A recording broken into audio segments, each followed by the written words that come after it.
My own family tried to erase me in one night. What they didn't know, everything was recorded. The rain wasn't falling straight down. It came sideways, sharp and relentless, carried by wind that felt determined to push me off the road and into the dark trees lining the estate. People in Seattle call it an atmospheric river.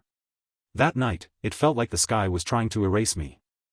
I stood barefoot on wet asphalt in front of the iron gate to my family's property, wearing nothing but a thin gray hoodie. My jeans were soaked through. My phone battery glowed weakly at 12%. Behind the gate, the house was warm. Bright. Alive. Through the tall living room window, I could see my father, Leonard, pouring tea into a porcelain cup. Across from him sat my brother, Mason, wrapped in a blanket, looking small and fragile. They were laughing quietly, sheltered from the storm. The electronic gate was locked. From the inside. I didn't knock. I didn't scream. I didn't press the intercom. I knew better. 20 minutes earlier, I'd been inside that house, setting the table. The smell of roasted herbs still clung to my memory. Then Mason came running down the stairs, shaking, holding his phone out like proof of a crime. $12,400 gone. Transferred from his account. He said it was stolen. Said it was money left to him from a relative. Money meant for a summer program overseas. He didn't hesitate. He pointed straight at me and said I must have unlocked his phone while he was asleep. I opened my mouth to speak. I never got the chance. Leonard didn't check the app. Didn't ask for evidence. Didn't even look at the screen. He looked at me. The disgust on his face landed instantly, like muscle memory. He crossed the room and struck me across the face hard enough to ring my ears. It wasn't discipline. It wasn't shock. It was hatred. He grabbed my arm, dragged me to the door, and shoved me out into the storm as if I were something broken he wanted gone. The lock clicked behind me. The gate followed seconds later. Now I stood shaking, rain running down my face so hard it blurred my vision. My hands were numb. My jaw wouldn't stop trembling. Any other kid would have been pounding on the gate by now, begging to be let back in. I stayed silent. That was when it hit me. Leonard wasn't trying to teach me anything. He wasn't angry in the way people get angry when they're scared or confused. He was enjoying this. From behind the curtains, I felt his eyes on me. Waiting. Expecting me to collapse, to plead, to apologize for something I hadn't done. He wanted the power of deciding whether I deserved warmth. That was the pattern. I was the problem so Mason could be the victim. I was the warning so Mason could be protected. If I begged, I confirmed his world. If I cried, I fed it. The fear drained out of me, replaced by something cold and solid. I wasn't a child to him. I was a tool in a story he liked telling himself. I wiped the rain from my eyes and turned my back to the house. I wasn't waiting for mercy. I was waiting for my mother. Headlights finally cut through the rain. A dark SUV barreled toward the gate without slowing. I recognized it instantly. My mother didn't use the keypad. Didn't touch the remote. She saw me standing there, soaked and shaking, locked out like an animal, and she made a decision. The engine roared as she swerved off the road, tore through the manicured grass, and plowed straight through the landscaping. Bushes snapped. Mud flew. The vehicle skidded to a stop inches from the front steps. She was out of the car before the engine died. She didn't run. She moved with purpose. In one motion, she wrapped her coat around my shoulders. The warmth was shocking. Her face, though, was carved from stone. "Stay behind me," she said quietly. She walked to the door and kicked it open. The sound echoed like a gunshot. Warmth, light, and silence swallowed us whole. Leonard stood frozen, teacup in hand, irritation written across his face, as if his evening had been inconvenienced. Mason sat on the couch clutching his tablet like a lifeline. My mother walked past Leonard without a word and stopped in front of Mason. "Give it to me," she said. He hesitated. I said give it to me. She took the tablet and turned toward the massive screen above the fireplace. "Whatever you think you're doing," Leonard snapped, "stop." She didn't. The screen lit up. And everything was about to fall apart. My father, Marin, didn't argue with my mother, Leonard. She didn't raise her voice, didn't throw accusations, didn't perform outrage for an audience. She did something far worse. She went quiet. The kind of quiet that means the decision has already been made. Mason clutched the tablet tighter. His eyes flicked to Leonard for backup, like a kid waiting for permission to keep lying. Leonard stepped forward, palm out. "This is private." Marin didn't even glance at her. "I pay for the account," she said. "Move." And Leonard actually did, half a step, reluctant, offended, like the rules of the house had just shifted and she didn't know the new ones yet. Marin tapped the screen once, then mirrored the tablet to the huge television above the fireplace. The calm landscape screensaver vanished. The TV turned into a billboard of Mason's life. My heartbeat slowed. Not because I felt safe. Because I'd seen this before, the moment right before the story changes. Marin opened the payment app first. Right at the top sat a transfer. Sent $12,400. To Lux Life Resale. Memo, investment piece. No hacking. No mystery. No, someone stole it. Just a clean line of truth in bold numbers. Leonard blinked hard, like staring long enough could force reality to cooperate. That proves nothing, she said, too fast. He could've, she could've. Marin swiped to the email receipts without even looking at her. A confirmation email, timestamped 3 hours ago. Order confirmed, designer bag. Total, $4,980. Delivery address, Mason, care of friend's house 2 streets over. My stomach tightened, not with jealousy, not with anger. With recognition. Mason wasn't crying because money was stolen. He was crying because the lie was slipping. Marin turned to him slowly. Did you send the money? Mason's lips parted, then closed. His face twisted, searching for the version of himself that always worked, fragile, sweet, wronged. He tried to summon tears that would make Leonard rescue him. But the tears that came weren't polished. They were messy and panicked. I needed it, he blurted. Everyone has one. You don't get it. You don't know what it's like. Leonard rushed in, voice sharp. He's a teenager, Marin. People make mistakes. Marin didn't answer. She opened the messages. A group chat pinned at the top. The last message had been sent 5 minutes ago, while I was outside, freezing by the gate, while Leonard poured tea and watched me shake like I was entertainment. The TV filled with Mason's words. IT worked. Leonard bought it. She locked her out. The gate is closed. I'm literally sipping tea right now. And then a photo. A grainy, zoomed-in picture taken from inside the house. A photo of me standing in the rain. My hands wrapped around my phone.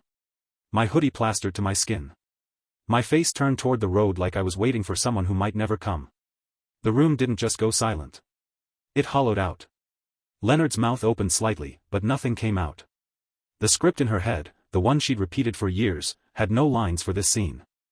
Marin stared at the screen for a long moment, like she was studying a crime scene and finally understanding the pattern.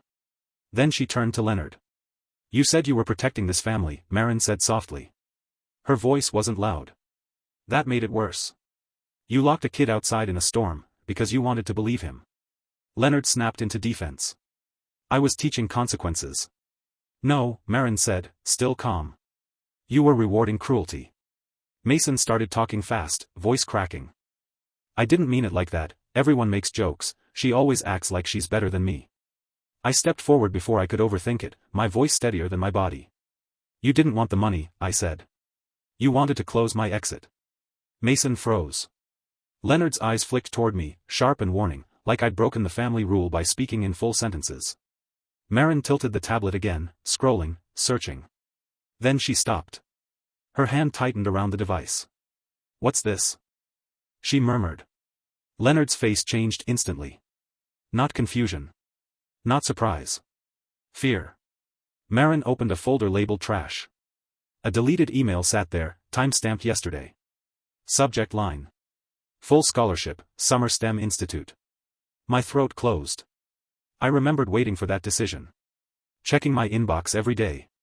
Telling myself I must not have made it, because I never got an answer. But the answer had come. And it had been erased. Marin opened the email fully. The TV displayed the acceptance letter in bright, unforgiving clarity. Then she scrolled down. A reply. Sent 20 minutes later. From my account. Thank you for the opportunity. I'm declining. And beneath that, the deletion notice. I felt my knees go hollow. Leonard didn't even try to lie. Not at first. Because this wasn't a misunderstanding. It wasn't teen drama. It was sabotage. Marin turned to Mason, voice low. You deleted her scholarship. Mason's tears stopped. His eyes darted to Leonard like a trapped animal looking for the handler. Leonard inhaled sharply and tried to reclaim control. This is getting out of hand. Everyone needs to calm down. But Maren didn't calm down. She pulled a folder from her bag, thin, neat, prepared. That's when I understood, she hadn't just come home fast. She came home ready. She held the documents out to Leonard. You're living here under a trust agreement, Maren said. And one of the conditions is safety. Not image. Not comfort. Safety. Leonard laughed once, fake, brittle. You're not serious. Maren's eyes didn't move. I called the sheriff on the drive home. Leonard's confidence cracked, just slightly. A knock sounded at the broken door frame, firm, official. A man in a raincoat stepped inside, water dripping from the brim of his hat. Sheriff Harlan, he said. Leonard's face drained. Maren handed him the papers without ceremony. Sheriff Harlan read for less than a minute. Then he looked up. Leonard, he said, you violated the terms of occupancy. Leonard's voice turned sharp and thin. This is my home. It's not, the sheriff replied evenly. It's held in trust. And tonight you breached it. Mason jumped up. This is insane. She's overreacting. Sheriff Harlan didn't react at all. You have 10 minutes to collect essentials. Leonard stared at Maren like she was seeing a stranger. You do this on Christmas Eve, she whispered. Maren's expression didn't change. You did it first. You locked a kid outside in a storm. Leonard's eyes flicked to me then, not with regret, but with calculation, like she was already deciding what story to tell after she left. Mason stood shaking, staring at the TV as if the screen had betrayed him. But the screen didn't betray him. It simply stopped protecting him. I watched them move through the room in stunned, messy silence, gathering coats, grabbing phones, reaching for dignity that wasn't there anymore. When the door finally closed behind them, the house didn't feel empty. It felt quiet in the right way. Like the air had been cleaned. Maren walked into the kitchen, filled a mug with hot cocoa like it was the most normal thing in the world, and set it in front of me. You're not in trouble, she said. My hands wrapped around the warm cup, and my throat burned, not from cold now, but from everything I hadn't been allowed to say for years. Maren glanced at the tablet still glowing on the couch. We're going to fix the scholarship, she said. And we're going to fix what they did to you. For the first time that night, I believed someone. Not because they promised. Because they proved. The house didn't feel victorious after they left. It felt exposed. Like a wound finally uncovered after years of being wrapped too tight. The storm outside softened into a steady rain, tapping against the windows with less violence now, but my hands were still trembling as I sat at the kitchen table. Steam curled from the mug Maren had placed in front of me, sweet and chocolatey, the same way she used to make it when I was little and sick. She didn't rush me. Didn't interrogate. Didn't ask how long it had been this bad. That restraint told me everything. Some people demand truth immediately so they can manage it. Maren waited because she wanted to understand it. I should have seen it sooner, she said finally, staring at the rain through the glass. I mistook calm for fairness. That's on me. Leonard had always been louder. Sharper. More convincing. She wrapped control in the language of care, punishment in the language of discipline. And Maren, busy, traveling, trusting, had believed the house was stable because it was quiet. Quiet had never meant safe. Maren turned back to me. I need to ask you something, and you don't have to answer tonight. I nodded anyway. How long have you been protecting him? The question landed gently, but it hit deep. I swallowed. I don't know. Since we were kids, I think. It was easier if I took the blame. He cried better. Maren closed her eyes for a moment. That night, I slept in the guest room. Not because I was told to, but because the bedroom I grew up in felt contaminated with old fear. The sheets were fresh, the door solid, the lock real. I still woke up twice, heart racing, expecting to hear Leonard's footsteps in the hall. They never came. The next morning, the house buzzed, not with chaos, but with purpose. Maren made calls. Quiet ones. Serious ones. A lawyer first. Then the scholarship board. Then the school. I sat at the table pretending to do homework while my entire future was reconstructed in the other room. By noon, Maren returned with her phone in hand and a look I'd never seen before, relief edged with fury. They reinstated the offer, she said. Full scholarship. Housing included. My chest tightened painfully. They believed me? I asked. They believed the evidence, Maren replied. Which is how it should always work. That afternoon, the sheriff returned, not with urgency, but with paperwork. Leonard had tried to file a complaint. Claimed emotional distress. Claimed parental alienation. Claimed Maren was overreacting and I was manipulating the situation. It didn't go anywhere. Facts have weight. Stories don't, once the truth is visible. Mason didn't come back that day. Or the next. But his messages did. At first, they were angry. You ruined everything. You're dramatic. You always wanted to get me in trouble. Then they shifted. I didn't think it would go that far. She told me it was fine. You could have just talked to me. I didn't reply. Because silence, I'd learned, isn't cruelty when it's used as a boundary. 3 days later, Leonard's attorney requested mediation.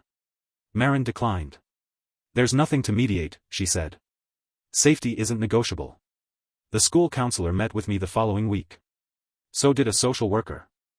Not because anyone doubted me, but because systems finally noticed I existed. Each meeting felt surreal. Like stepping into sunlight after years underground. No one asked why I hadn't fought harder. No one asked why I didn't tell sooner. They asked what I needed now. That question broke me. Maren noticed. She didn't touch me, didn't crowd the moment. She just said, you don't have to earn peace. 2 weeks later, Leonard moved into a short-term rental across town. Mason went with her. The trust remained intact, under review, under scrutiny, under rules that could no longer be bent. The house stayed quiet. Not empty. Intentional. One evening, as I sat on the couch working through scholarship paperwork, Maren handed me the tablet. I think this belongs to you, she said. It was the same device Mason had used. The same one that had displayed my humiliation on a giant screen. Now it was wiped. Clean. Reset. I hesitated before taking it. Ownership doesn't mean control, Maren said. It means responsibility. I powered it on. Blank screen. New start. That night, I stood at the front window, watching the rain wash the driveway clean. The gate stood open, not broken, not forced, just open. No one locked out. No one trapped in. For the first time, the house didn't feel like a stage. It felt like shelter. And I realized something quietly, without ceremony. They hadn't taken my childhood. They just delayed my permission to leave. And now, finally, I had it. The days that followed were strangely gentle. Not happy. Not easy. Just, steady. That was new. I kept waiting for the catch, for someone to change their mind, for the rules to bend back toward chaos. But the house stayed calm. Meals happened without tension. Doors closed softly instead of slamming. No one checked my phone. No one questioned where I was going or why. Freedom, I learned, doesn't announce itself. It just stops asking for permission. Maren didn't hover. She didn't suddenly become overprotective or apologetic in a way that demanded forgiveness. Instead, she treated me like a person whose autonomy mattered. That alone felt revolutionary. One evening, she sat across from me at the dining table with a folder neatly stacked in front of her. No dramatics. No speeches. I want you to understand what's changing, she said. Not because you owe me anything, but because this affects your life. Inside the folder were copies of trust documents, revised terms, and a court summary. The language was clinical, detached, nothing like the emotions that had detonated this shift. Leonard's authority within the trust had been suspended pending review. Permanently, if the judge ruled as expected. Mason's access to shared accounts was frozen. Conditions had been added, real ones. Enforceable ones. This isn't punishment, Maren said. It's containment. I traced the edge of the paper with my finger. What if they hate me forever? She met my eyes without flinching. Then they'll hate you from a distance. That night, I cried for the first time since the storm. Not loud. Not dramatic. Just quiet tears that surprised me with how heavy they felt, like something old finally loosening its grip. I didn't cry because I missed them. I cried because I realized how much energy I'd spent trying to be harmless. The next weeks moved fast. The scholarship paperwork finalized. The school counselor coordinated housing.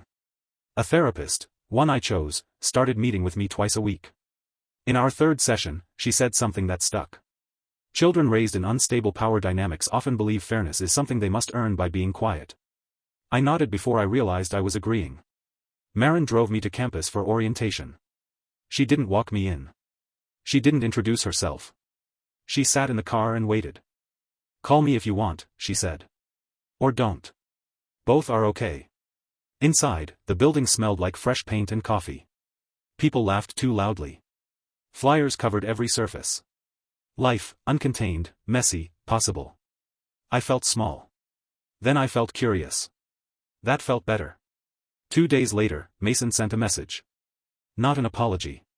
A demand. You didn't have to ruin everything. You think you're special now? Don't forget where you came from. I stared at the screen for a long time. Then I deleted the message. Not out of anger. Out of clarity. Where I came from no longer defined where I was allowed to go. That weekend, Maren and I packed boxes together. Not my things, their things. Items Leonard had left behind, things Mason had scattered around the house like markers of ownership. We didn't throw them away. We documented. Labeled. Stored. Boundaries aren't about destruction. They're about structure. As we worked, Maren paused, holding an old framed photo, me at 10, Mason at 11, Leonard behind us smiling. I don't know when I missed it, she said quietly. I took the frame from her and turned it face down. You didn't miss it, I said. You were just taught to look somewhere else. She nodded, accepting that without defense. On Sunday evening, the house was lighter. Cleaner. Not just physically. I sat on the floor of my room, surrounded by boxes labeled for college. The window was open. No bars. No locks beyond the ones meant for safety, not control. For the first time, I wasn't counting the days until escape. I was counting possibilities. And somewhere between folding clothes and stacking books, I realized something quietly powerful. I wasn't healing to go back. I was healing to move forward. The silence didn't last. It never does when control is threatened. 3 weeks before move-in day, the first letter arrived. No return address. Thick envelope. Cream paper that felt expensive between my fingers. Inside was a single page. We need to talk. This has gone too far. Families handle things privately. You're being manipulated.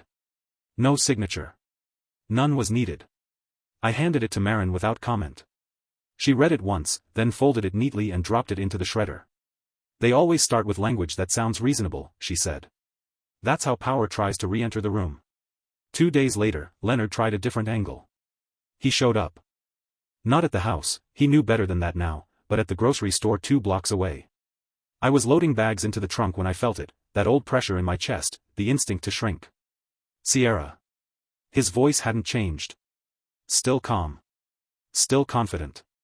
Still certain I would turn. I didn't. I closed the trunk slowly and faced him. He looked smaller than I remembered. Not weaker, just diminished.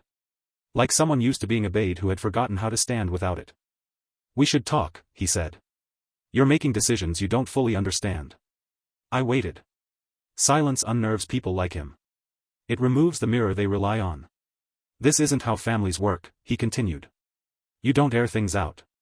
You don't involve courts. You don't humiliate people. You humiliated yourself, I said, evenly. The words didn't come from anger. They came from fact. His jaw tightened. You were emotional. You still are. You're young. You don't see the long-term consequences. I finally spoke the truth he wasn't ready to hear. I see them clearly, I said. That's why I'm not standing inside your system anymore. He stepped closer. Not threatening. Persuasive. You think this ends here? He asked quietly. You think life won't correct you? I met his eyes. Life already did. For the first time, he looked unsure. Not furious. Not dominant.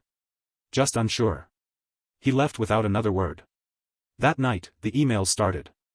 Long ones. Strategic ones. Carefully worded. Offers disguised as apologies. Apologies wrapped around conditions. We're willing to forgive. We can move past this.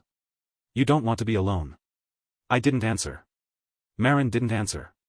The trust attorney answered, once. After that, communication went through formal channels only. Control hates structure it doesn't own. The following week, something unexpected happened. Tiffany tried to contact me. A message appeared from an unfamiliar account. I know you won. I just want to understand why you hate me so much. I stared at the screen. This was the final form of manipulation, rewriting the story so accountability looked like cruelty. I typed. Deleted. Typed again. Then I wrote only this. I don't hate you. I just won't disappear so you can feel powerful. I blocked the account. The move came faster than I expected. Dorm room. Shared walls. New smells. New noise. No history. No labels. No one knew me as the problem. They knew me as Sierra, the one who asked thoughtful questions, who stayed late in the lab, who didn't apologize for taking up space. The first time a professor praised my work publicly, my body tensed, waiting for punishment. It didn't come. Instead, I heard something unfamiliar. Applause. I called Marin that night. "I think something's wrong," I said. She laughed softly. "What?" "I don't feel guilty." There was a pause. "That's not wrong," she said. "That's freedom setting in." Weeks turned into routines. Classes. Late-night study sessions. Coffee that tasted terrible but felt earned. And slowly, so slowly I almost missed it, I stopped rehearsing defenses in my head. I stopped anticipating attack. One afternoon, while walking back from class, I realized something startling. I felt ordinary. Not invisible. Not targeted. Just a person walking somewhere she chose to be. Power doesn't vanish all at once. It tests the door. It rattles the handle. But when it realizes the lock is real, it moves on to easier targets. And I was no longer easy. By the time finals approached, the messages had stopped. The letters ended. The silence this time felt different. Permanent. I stood at my dorm window one night, watching snow fall under streetlights, and understood something that would have terrified me once. They didn't own me anymore. Not my fear. Not my future. Not my name. I wasn't waiting to be allowed back.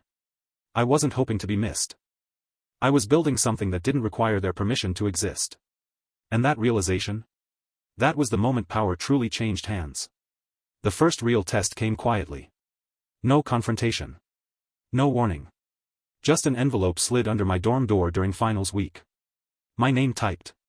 No return address. Inside was a copy of a legal notice, cold, formal, impersonal. A petition. They weren't asking for reconciliation anymore. They were asking for control back. Leonard was contesting the trust ruling. Claiming misinterpretation. Claiming coercion. Claiming emotional instability on my part. Old language. Old weapons. 6 months ago, this would have destroyed me. Now, I read it twice, folded it carefully, and walked it to Marin's office the next morning. She didn't look surprised. "They always try one last move," she said, scanning the document. "Power doesn't like to lose cleanly." "What happens now?" I asked. She smiled, not kindly, but confidently. "Now," she said, "they lose loudly." The hearing was scheduled for mid-spring. I didn't attend alone. Robert sat beside me, not in front, not behind. Beside. No speeches. No heroics. Just presence. Leonard's attorney spoke first. Used phrases like family unity, misguided youth, temporary estrangement. Tried to paint me as emotional. Reactive. Influenced. Then Marin stood. She didn't raise her voice. She didn't dramatize. She presented facts. Security footage timestamps. Gate access logs. Weather reports confirming exposure risk. Medical testimony about hypothermia thresholds. Text message transcripts. Financial records. Trust clauses, precise, unarguable. And finally, the photo. The one Tiffany took. The one showing me shaking in the rain while they laughed. The courtroom didn't react dramatically. It didn't need to. Silence did the work. When the judge ruled, it took less than 3 minutes. Petition denied. Trust upheld. Conditions violated. Occupancy revoked permanently. Leonard didn't look at me. Patricia didn't cry. Tiffany stared at the table like it might swallow her whole. They left separately. So did I. No triumph. No speech. Just an ending. That night, I sat alone in my dorm room, books closed, window cracked open to spring air. For the first time, there was no next move to anticipate. No threat waiting. No version of myself rehearsing explanations. I wasn't surviving anymore. I was living after. The scholarship program changed everything. New city. New mentors. New expectations that didn't come with punishment. I learned that praise didn't mean a trap. That love didn't require shrinking. That warmth didn't have to be earned through suffering. One evening, near the end of the semester, a friend asked me something simple. "Do you miss them?" I thought about it. Not the house. Not the title. Not the role. I shook my head. I miss the person I thought I had to be to survive them, I said. But I don't miss living that way. That truth settled gently. Like something finally in the right place. Years from now, people will ask how I did it. How I walked away. How I held my ground. How I didn't break. The answer is quieter than they expect. I didn't win by becoming stronger than them. I won by becoming real. By refusing to play a role written for my silence. By choosing a life that didn't require permission. They thought ownership meant control. They were wrong. Ownership means responsibility. And when they failed that test, the life stayed with me. Not because it was taken back. But because it was finally, unmistakably, mine. If this story resonated with you. If you've ever been cast as the problem just for standing up. You're not alone. Sometimes the bravest thing you can do is stop asking to be let back in. And start building something no one can take away. Thank you for watching the video. Like it if you watched the video to the end and don't forget to subscribe. Have a nice day.